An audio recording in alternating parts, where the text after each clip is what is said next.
हिमाचल प्रदेश में 4 स्थानों पर रोपवे बनाए जाएंगे, जिसमें से 3 की डीपीआर बनकर तैयार हो चुकी है, जबकि चौथे की डीपीआर बनाने का कार्य जारी है। ये जानकारी सीएम जयराम ठाकुर ने आज सराज विधानसभा क्षेत्र के तहत आने वाले माता बगलामुखी मंदिर तक बनने वाले रोपवे की आधारशिला रखने के बाद पत्रकारों से बातचीत के दौरान कही।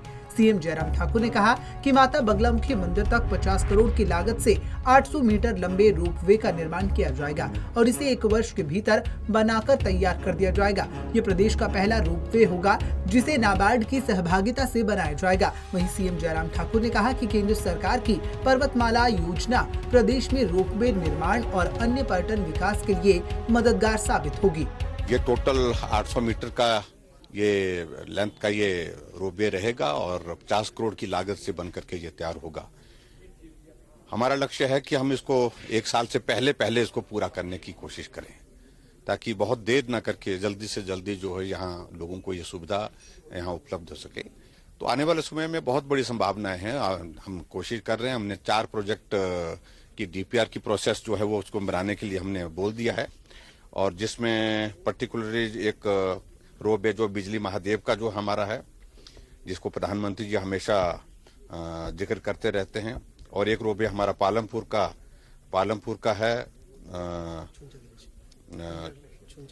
झुंझा ग्लेशियर का, और उसी के साथ साथ में ब्रह्मौर के लिए भी जो हमारी ब्रह्मानी माता टेम्पल जो है, ब्रह्मानी माता जो वहाँ ये तीन को बारे में अपने सोच लिया है, इसको आगे बढ़ाएंगे।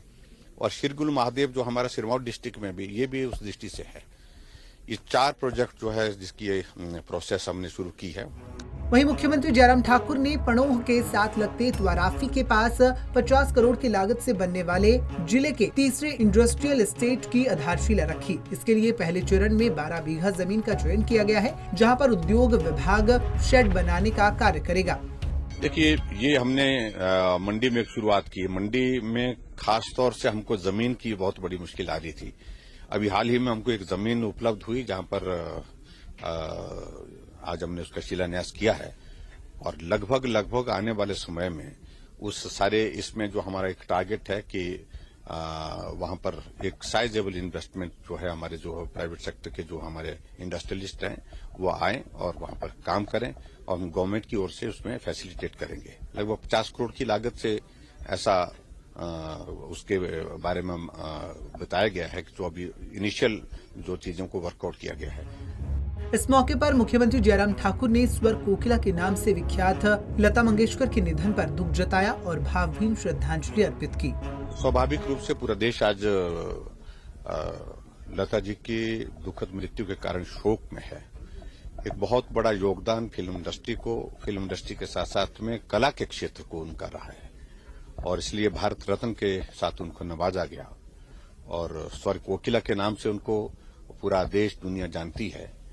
और सबसे बड़ी बात तो है कि जब फिल्म इंडस्ट्री में हम बहुत पीछे थे, और फिल्म इंडस्ट्री को प्रमोट करने के लिए उनके गीतों का एक बहुत बड़ा सहारा रहा है, बहुत बड़ा मदद। आज हम जहां भी देखते हैं, चाहे हम धार्मिक स्थानों पर जाते हैं, लता जी के भजन वहां पर सुनने को मिलते हैं, लोग वहां बहुत श्रद्धा के साथ सुनते हैं।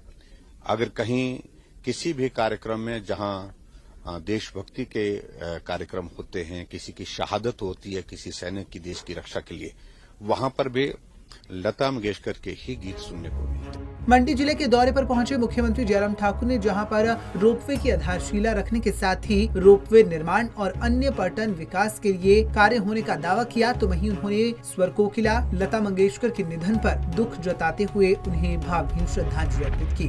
पंजाब केसरी टीवी के लिए मंडी से सीमा शर्मा की रिपोर्ट।